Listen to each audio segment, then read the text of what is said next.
አንፈርጉዘው ሻለዝ ከበ ወላ ያጃካር ኪዱስ ከለካር ኪዱስነን ይነምን ይላካር ላዋሲያ ታይፊያ ሳብደጋና ተወዘተጋ ወረወራ ሰበጋ ጋጋ ቀደመጋ ታገለማለጋ። ሰላም ጤና ይስጥልን ውድ የጃኖ ቅማንት ሚዲያ ተከታታዮቻችን እንደምን ቆያችሁ? ይህ የጃኖ ቅማንት ሚዲያ የልዩ ዝግጅት መርሃ ግብራችን ነው። በዛሬው የልዩ ዝግጅት መርሃ ግብራችን የቅማንትን የሽምኩላ በዓል የተመለከተ አጠር ያለ ዝግጅት ይዘንላችሁ ቀርበናል። እስከ ፍጻሜ አብራችን ቆዩ። ለመላው የሕገ ልቦና እምነት ተከታይ ቅማንቶች እንኳን ለሽምኩላ በዓል በሰላም አደረሳችሁ እያል ወደ ፕሮግራሙ እናልፋለን።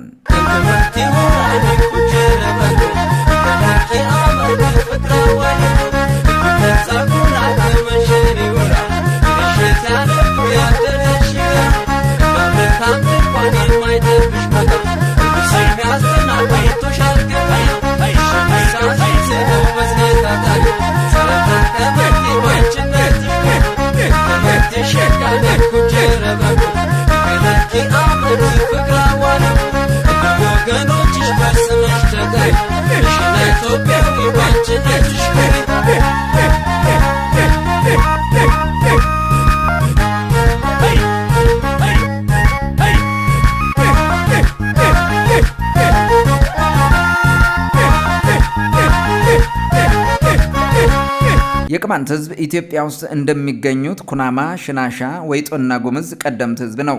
የኢትዮጵያን ምድር ከመመስረት አልፎ የቀደሙ የዓለም ስልጣኔዎችን የመሰረተ ህዝብ ነው። በርካታ የታሪክ ተመራማሪዎች እንደሚሉት ከሆነ የጥንት ግብፃውያን ስልጣኔ የቅማንት ስልጣኔ ነው። ይህ ስልጣኔ ከኢትዮጵያ በኑቢያ በኩል ወደ ግብፅ የገባ መሆኑም ተረጋግጧል። ከዚህ በተጨማሪ በመካከለኛው ምስራቅ የነበሩ በርካታ የጥንት ስልጣኔዎች የቅማንት ህዝቦች ስልጣኔዎች እንደነበሩም ይነገራል። የቅማንት ህዝብ ለመጀመሪያ ጊዜ የሰፈረባትን ወይንም ኑሮውን መስርቶ የተቀመጠባትን ታላቋን ምድር ኢትዮጵያ ብሎ በጥንታዊው ቅማንተኛ ቋንቋ ስም አውጥቶላታል። ይህቺ የጥንቷ ኢትዮጵያ አፍሪካን በመላ መካከለኛውን ምስራቅና ህንድን ታጠቃልል እንደነበረች የታሪክ ድርሳናት ከትበውታል።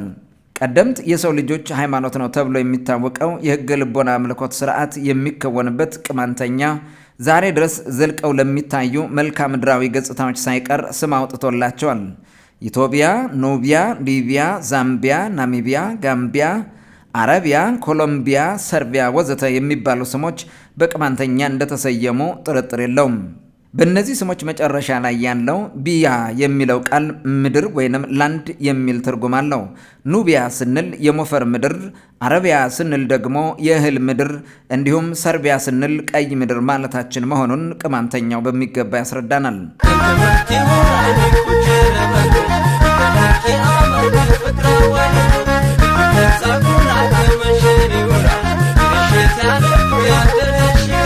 የቀደሙ ቅማንቶች ምድሪቱን እነርሱ መስርተው ስም አውጥተው ማስተዳደራቸውን ለማመላከት ራሳቸውን አበሻ ብለው ጠርተውታል። ትርጉሙም ባላባት ማለት ነው። የኢትዮጵያ ምድር ባላባቶች ስለሆኑ ይህንን ስም ለራሳቸው አውጥተዋል። አንዳንድ ያልገባቸው ታሪክ ጸሐፍት ኢትዮጵያ የሚለው ስም ከግሪክ የመጣ ነው ቢሉም እውነታው ግን ወዲህ ነው። ከጥፋት ውሃ በኋላ ሕይወት የጀመረው በአሁኗ ኢትዮጵያ ምድር ሲሆን በወቅቱ ግሪክ የሚባል ሀገር በዓለም አልነበረም። ቅማንቶች ለዚች ምድር ስም ሲያወጡላት ግሪክ የምትባል ሀገር አይደለም፣ የግሪክነት እሳቤው በራሱ አልነበረም። እናም ግሪክ ለኢትዮጵያ ስም የምታወጣበት አንዳች አመክንዮ የለም። ኢትዮጵያ ማለት የተቃጠለ ፊት ማለት ነው የሚሉ አላዋቂ ታሪክ ጸሐፍት እንደሚነግሩን ሳይሆን በቅማንተኛው ውብ ምድር ማለት ነው። የኢትዮጵያን ቀደምትነት ለመረዳት ደግሞ የሰው ልጆች የመጀመሪያው እምነት የሆነውን ሕገ ልቦናና የሚቀደስበት ጥንታዊ ቋንቋ ቅማንተኛ መሆኑን መገንዘብ ያስፈልጋል። ከዚህ በተጨማሪ በሰሜንና በመካከለኛው ኢትዮጵያ እስከ ዛሬ ድረስ ዘልቀው የሚታዩ መልክዓ ምድራዊ ስሞችን መመልከት በቂ ነው። ይህን ተጨፍነን ካልካድነው በስተቀር ቅማንትነትና ቅማንት በጣም ረጅም ታሪክ እንዳላቸው መረዳት እንችላለን። የቅማንት ህዝብ ዛሬ በዓለም ተበትነው የየራሳቸውን ማንነት ያሳደጉ በርካታ ህዝቦች መሰረት ነው። ኢትዮጵያ ውስጥ የሚገኙ በርካታ ህዝቦች ከዚህ የቀደመ ቅማንትነታቸው በቀጥታም ሆነ በተዘዋዋሪ የተሳሰሩ ናቸው።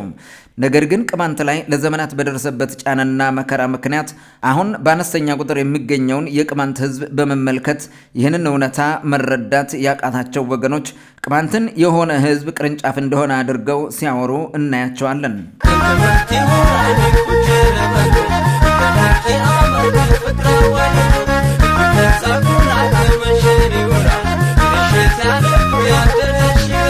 በርካታ ታሪካዊ ማስረጃዎችን ስናገላብጥ ቅማንትነት ሰፊውን የኢትዮጵያ ምድር ይዞ እንደነበር መረዳት እንችላለን።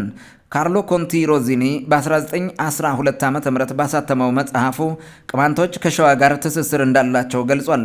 ሮክስ 1917 በበኩሉ የሸዋ መሳፍንትና መኳንንት ከቅማንት እንደተወለዱ መግለጻቸውን በፈረንሳይኛ ቋንቋ ባሳተመው ንግሥተ ሰባ የተሰኘ መጽሐፉ አስፍሯል። ሬክልስ የተባለው ተመራማሪ እንደ አውሮፓውያን አቆጣጠር በ1885 ዓ.ም ባሳተመው ጂኦግራፊ የተሰኘ መጽሐፉ ቅማንቶች ከሚኖሩበት አካባቢ አንዱ ሸዋ እንደሆነ በሚገባ አስረድቷል። ሬክልስ አክሎም በሸዋ የሚገኙ ቅማንቶች ፈላሸኛ የተባለውን የቅማንተኛ ዘዬ እንደሚናገሩም ጽፏል። ዶክተር ፍስሐ አስፋው የ1977 ዓ.ም ብሔራዊ ሕዝብና ቤቶች ቆጠራ ተመስርተው የኢትዮጵያ ብሔር ብሔረሰቦችን የሚገልጥ ጥናታዊ መዘክር ብዛት፣ እምነት፣ ማንነትና አሰፋፈር በሚል ርዕስ በ2008 ዓ.ም ባሳተሙት መጽሐፋቸው ቅማንትን እንዲህ ሲሉ ገልጸውታል። ቅማንት ቤተ እስራኤል ካይላ እየተባለ በተለያዩ ስያሜዎች ይጠራል። ማህበረሰቡ በጎንደር ክፍለ ሀገር በወገራ አውራጃ በወገራ ወረዳ፣ በጎንደር ዙሪያ አውራጃ በላይ አርማጭሆ በጭልጋና በማጠሚያ ወረዳዎች፣ በጎጃም ክፍለ ሀገር በመተከል አውራጃ በዳንጉር ወረዳ ይገኛል። ቅማንት በጎንደር በአማራና በትግራይ ትግርኝ መሃል፣ በጎጃም በአማራ በጉምዝና በሽናሻ መካከልም ተቀላቅሎ ይገኛል። እነዚህና ሌሎች ታሪካዊ ማስረጃዎች በሙሉ የቅማንትን መሰረትነትና ጥንታዊነት ያመለክታሉ። ይሁን እንጂ በተፈጠረው ማህበራዊና ፖለቲካዊ ባህላዊና ስነልቦናዊ ለውጥ ምክንያት የቅማንት ሕዝብ ከረጅም ዘመናት ጀምሮ እያነሰ መጥቶ ዛሬ በሚገኘው የጎንደር አካባቢ ተወስኖ ይገኛል። በዚህም ውስን ቦታው እንኳን እንዳይኖር የአማራ ጽንፈኛ ፖለቲከኞችና ደብተራዎች በፈጠሩት የሴራ ፖለቲካ በየጊዜው እየተገደለና እየታሰረ እንዲሁም እየተሰደደ በመከራ ሕይወት ነው የሚኖረው። በርካታ ታሪካዊ ማስረጃዎችን ስናገላብጥ ቅማንትነት ሰፊውን የኢትዮጵያ ምድር ይዞ እንደነበር መረዳት እንችላለን።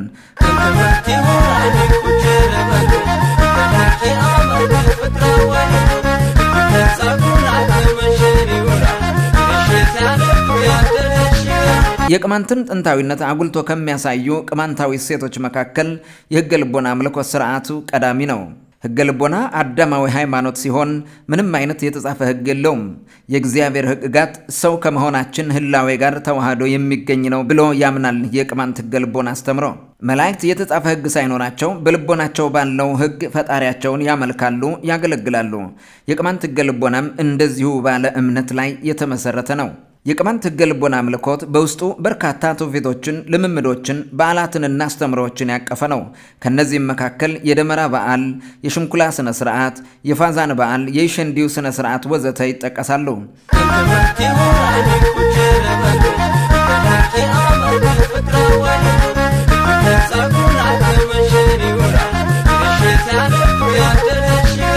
ሽምኩላ የሚለው ስያሜ በክርስትናው ዕለተ ደብረ ዘይት ወይንም ዕለተ ምጻት የሚለውን ይተካል። ሽምኩላ ይደራ ይህን ዓለም የፈጠረበትና የሚያሳልፍበት መታሰቢያ ቀን ነው። በቅማንት ሕገ ልቦና አስተምሮ ይደራ ዓለምን የፈጠረው በዕለተ አድ ወይንም እሁድ ነው። የሚያሳልፈውም በዚህ ዕለት ነው። እናም ይህንን ዕለት ሽምኩላ የሚል ስም ሰጥተውታል። በዓሉ አርብ ነው የሚጀምረው። ከአርብ ጀምሮ ልዩ ልዩ ሃይማኖታዊ ስነ ስርዓቶች ይከወናሉ። ከሽምኩላው በዓል በፊት ያለው አርብ ኸረመኪ ተብሎ ይጠራል። በዚህ ዕለት ከአባ ወንበሩ ቤት የሽምብራ ቂጣ ተጋግሮ ይታደላል። ቡቡኝና የመሳሰሉት ተዘጋጅተው በመጸለያ ቦታዎች ይረጫሉ። በዚህ ዕለት የቅማንት ቅዱሳን ወደዚህ ምድር መጥተው መላውን ቅማንት የሚባርኩበትና ከፈጣሪ ምሕረት የሚያወርዱበት ዕለት ነው ተብሎ ይታመናል። ይህ ደግሞ ቅዱሳን ከምሕጻት ዕለት በፊት ወደዚህ ምድር መጥተው ሰዎችን ለማዘጋጀት የሚያደርጉትን ስርዓት ያመላክታል። የሚከበረው ግን ከዛሬ ማታ ጀምሮ ነው። ከበሩ የሚጀምረው ዛሬ ማታ አለ ይባላል። ዛሬ ማታ ሽምብራ ቂጣ፣ እልበት፣ ማር ተበጥብጦ ቡቡኝ ይጠመቃል፣ ጠላ ይጠመቃል። በመጦለሻዎች ቦታ ማር ተበጥብጦ ይቀመጣል። ቡቡኝ በቅማንተኛ እየተነገረ ይደፋል። ቃተኛ አለ፣ ቃተኛ ተቀምጦ ለኩታራ ይሰጣል። እንደዚህ ነው የሚጀምረው ዛሬ። ማሩ ተበጥብጦ በመጦለሻው ቦታ ይቀመጣልኝ። በሆነ ኮስኮስ የሚባል ነገር አለ፣ መገበሪያ የሚባል ጭልፋዎች አሉ፣ የቀል መራራ የሚባል ጭልፋዎች አሉ። በእነሱ ቦታው ይቀመጣል። በእንትን ላይ አባቶቻችን ዛሬን መጥተው መንደሩን ይጎበኙታል ነው የምንለው በባህላችን። ቅዳሴው እሑድ ነው የሚቀደሰው። ቅዳሴው የሚጀመረው እሑድ ነው። ዘር ምርቃት አለው። ቅዳሴ ሙሉ ቅዳሴ አለው።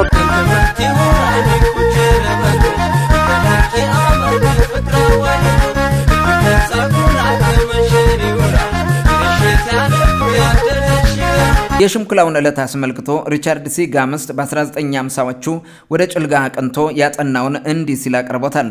በከርከር አካባቢ የሚገኙ ቅማንቶች ከኢንተላ ክብረ በዓል ጋር ተያይዞ ቀደም ብሎ ከአርብ ሌሊት ጀምሮ ከዚህ በበለጠ የሚከበረውና የሚታሰበው ምዝገና ወይንም እግዚአብሔር ለመጨረሻ ፍርድ ወይንም ሽምኩላ ወይንም ምጽአተ ዓለም ወደዚህ ዓለም ይመጣል ተብሎ ስለሚገመት እርሱን ለመቀበል የሚደረገው የዝግጅት ስነ ስርዓት ነው።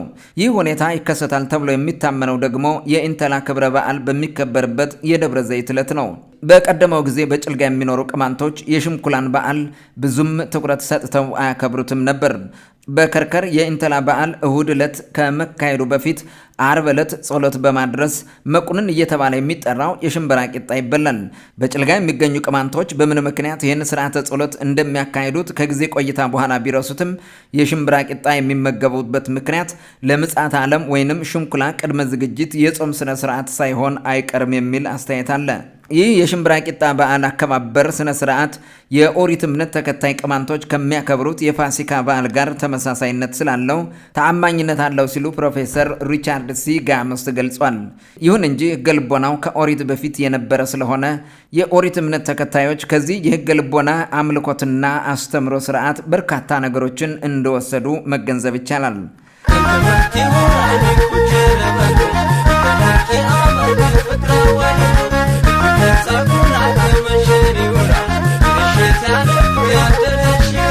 በምዕራባዊ የቅማንት አካባቢ የሚኖሩ ቅማንቶች የሚያከብሩት ዋና ክብረ በዓላቸው የሽምብራ ቂጣ በዓል እንደተከበረ የሚቀጥለው እሁድ የሚከበረው የሽምኩላ በዓል ነው።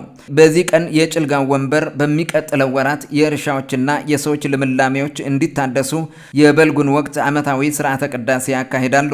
ይህ ስነ ስርዓት ምናልባትም የኦሪትና ክርስትና ሃይማኖት ወደ ኢትዮጵያ ከመድረሳቸው በፊት የነበረ ጥንታዊ ስርዓት ሳይሆን አይቀርም። ይህን በተመለከተ ከ4 ወራት በፊት የፕሮፌሰር ሲ ጋምስትን ስራ መሰረት አድርገን ካቀረብነው ዝግጅት የሚከተለውን አብረን እንመልከት። ከሽምኩላው በዓል ጋር ተያይዞ በጭልጋው ወንበር የሚከበረውን የልምላሜ ክብረ በዓል ፕሮፌሰር ፍሬድሪክ ሲ ጋምስት በአካል ተገኝተው በስፋት ተመልክተውት ነበር። እንደሚከተለው ይቀርባል።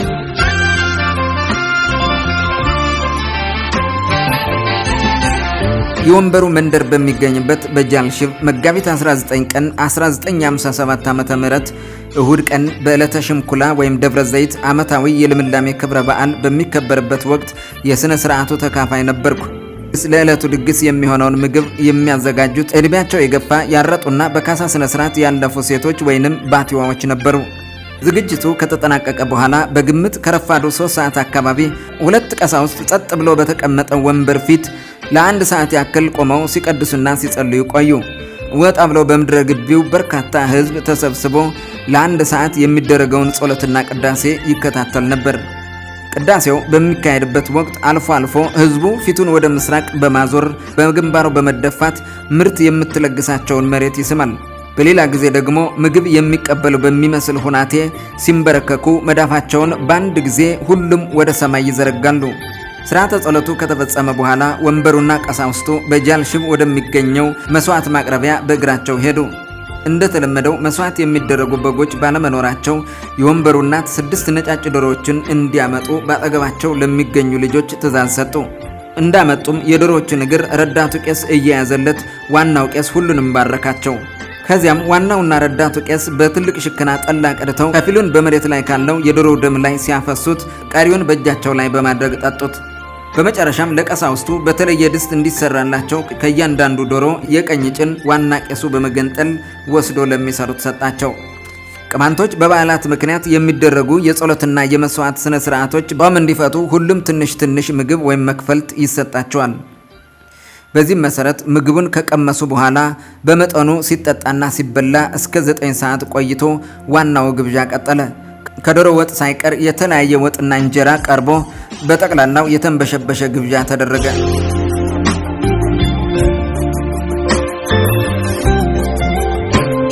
ከግብዣው በኋላ የመጨረሻውና ዋናው ስነ ስርዓት መካሄድ ነበረበት።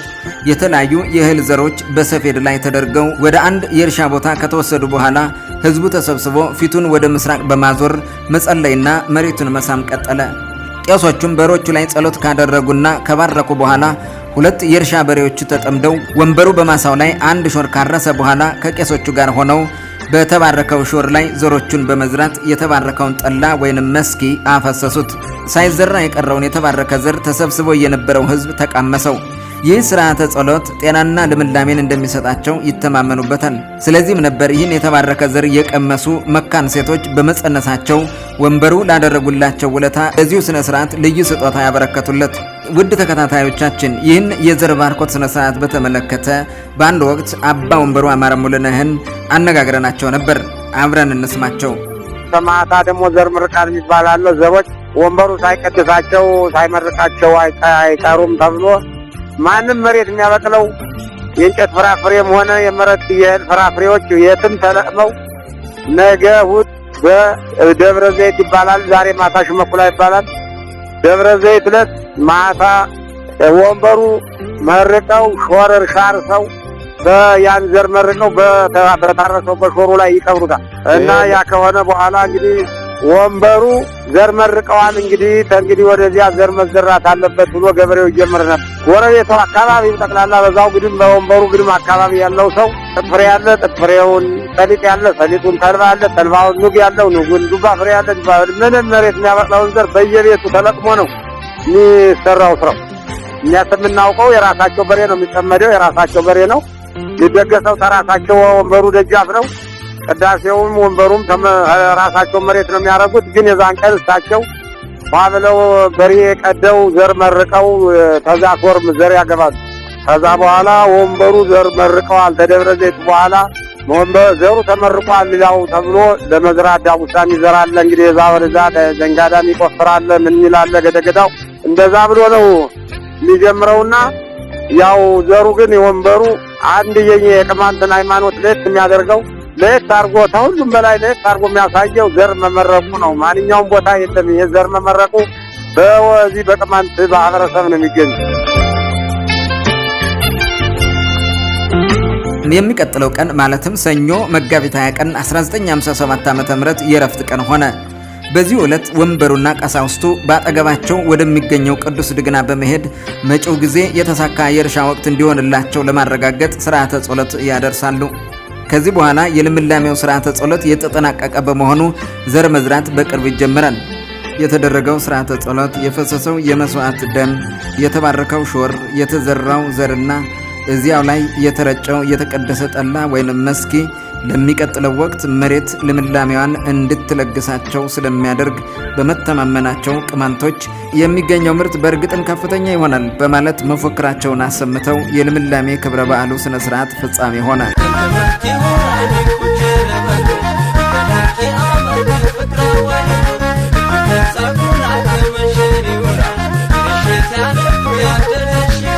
ውድ ተከታታዮቻችን ይህን የቅማንት ጥንታዊ ሕገ ልቦና ሃይማኖት ስንመለከት ኢትዮጵያ የምትባለው ምድር ምን ያክል ጥንታዊ መሆኗን እንረዳለን። ኢትዮጵያ የቀደምት ሃይማኖቶች ማለትም ሕገ ልቦና፣ ኦሪት፣ ክርስትናና እስልምና የሚገኙባት ብቸኛ ሀገር ነች። ይህ ለምን ሆነ ብለን ራሳችን ልንጠይቅ ይገባል።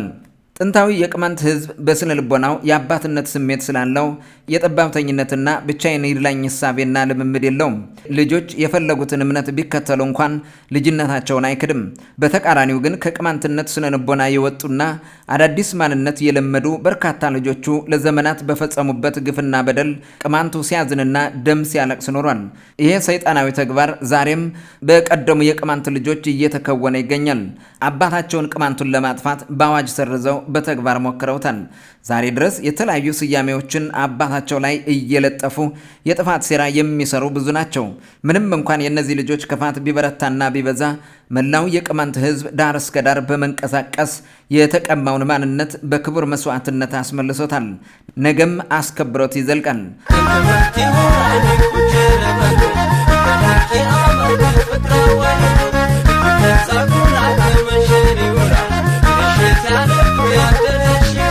ውድ ቅማንትና ቅማንትነታችሁ የሚገዳችሁ እውነተኛ ቅማንቶች ይህን የመሰለውን አስደናቂ እሴታችን ጠብቀን ለመዝለቅ ቅማንተኛን በሚገባ መማርና ታሪካችን አብጠርጥረን ማወቅ አለብን።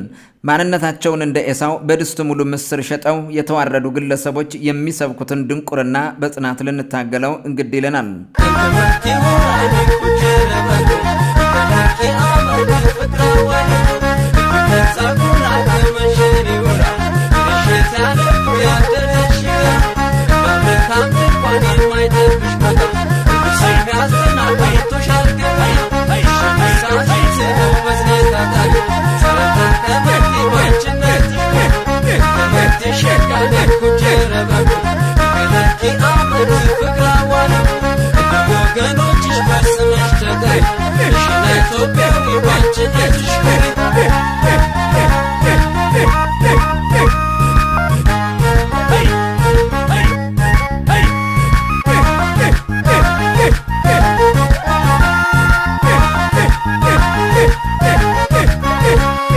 ውድ የጃኖ ቅማንት ሚዲያ ተከታታዮቻችን ለዛሬው ያዘጋጀንላችሁ ልዩ ዝግጅት ይህን ይመስል ነበር። ደህና ቆዩ።